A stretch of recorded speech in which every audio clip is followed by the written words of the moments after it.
Helo, enw fi yw Lleucu Siancyn a fi yw Prif Weithredwr Llenyddiaeth Cymru, y cwmni cenedlaethol ar gyfer datblygu llenyddiaeth yng Nghymru. A mae'n fraint gyda fi i siario gyda chi rhai o'r llyfrau nath ddylanwadu arna i o pan ni'n fach i nawr fel rhan o ddathliadau wythnos llyfrgelloedd. Ac mae llyfrgelloedd yn holl bwysig i ni gyd, a fi'n cofio pan ni'n ferch fach yn cael yn magu yn Hal Garreg, oedd na ddim llyfrgell yn y pentre hunan, pentre bach iawn, ond oedd na'r llyfrgell symudol yn dod, sef y fan yma, y lori yma yn dod trwy'r pentre, a chi'n agor y drws ac oedd yn llawn trysor. A un o'r llyfrau ni wastad yn caru benthyg oedd y gyfres Asterix. Ac yn ferch fach yn y 70au, o'n i'n lwcus iawn bod yna gyfieithiadau gwych Cymraeg o llyfrau Asterix i gael. A mae'n anodd iawn dewis pa un oedd yn ffefryn ni, ond y clasur yma, Asterix a Cleopatra, yw'r un fydden ni'n enwebu fel yn hoff lyfr i o'r fan bach llyfrgelloedd na.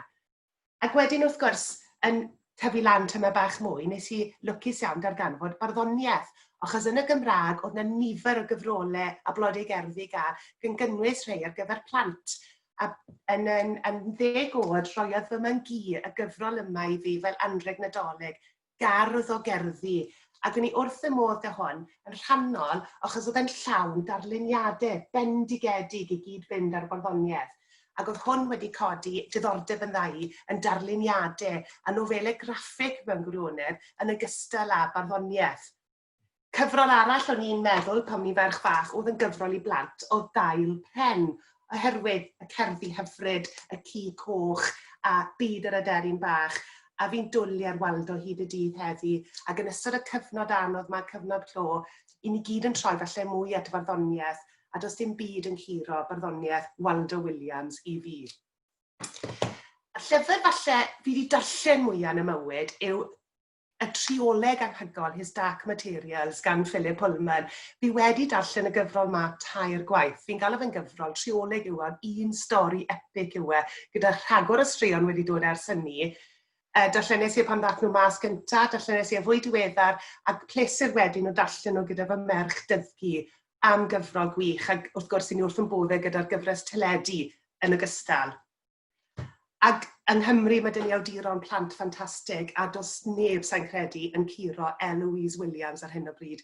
Dyma'i chyfrol hi Gaslight, a mae hi yw'r un o'r awduron mwyaf ffres, mwyaf cyffroesi gyda ni'n Nghymru. A wrth gwrs hi yw ein Children's Laureate ni hefyd, a ni'n lwcus iawn i gael Eloise yn gwlad. Ond y gyfrol falle sydd wedi dylanwadu arna i fwyaf yn y blynyddoedd diwetha yw'r gyfrol yma, Why I'm Not Talking to White People About Race. Darllenes i hwn mewn un pnawn, a ges i fy mrawychu mewn ffordd o ddeall cyn lleiad o'n i'n cydnabod ac yn deall o mraint yn hunan fel person gwyn. Ac mae'r gyfrol ma wedi rhoi fi ar ben ffordd i darllen sawl llyfr arall a gwrando ar nifer fawr o ddadleuon pwysig iawn.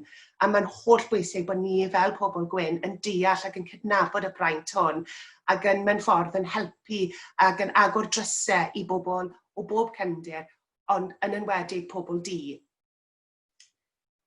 Ac hefyd, mae'r gyfrol yma sydd wedi dod bas yn Nghymru leni, yn gyfrol fi wedi bod yn troi ati yn ystod y cyfnod clo yma, cyfrol gwych wedi cael ei chyhoeddi gan Parthian, Just So You Know, sydd yn cyfleu diwylliant llenyddol Cymru yn ei holl agoniant fan hyn, yn trafod hunaniaeth a gyda ystod eang o awduron hollol cyffroes wedi cyfrannu at y gyfrol yma. Ac yn ola cyfrol sydd mewn i lai, dres mas yn y siopau neu yn y llyfrgelloedd chi nawr, sef cyfrol gwych Dweud y Drefn, Pan nad oes trefn gan Criw Talentog y Stamp. A mae hwn wedi dod mas o galwad agored i awduron ar bob lefel i ymgeisio i cael ei llais yn y gyfrol yma. A mae flodeuger hynod bwysig yn yr iaith Gymraeg, achos dyma yr unig flodeuger lle mae cyfraniadau hafal gan fenywod a dynion.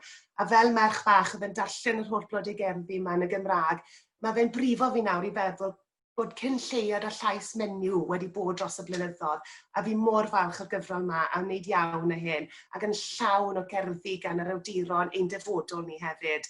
Felly, dyna'n llyfrau i. Diolch i chi am wrando, a cofiwch, cefnogwch eich llyfrgelloedd.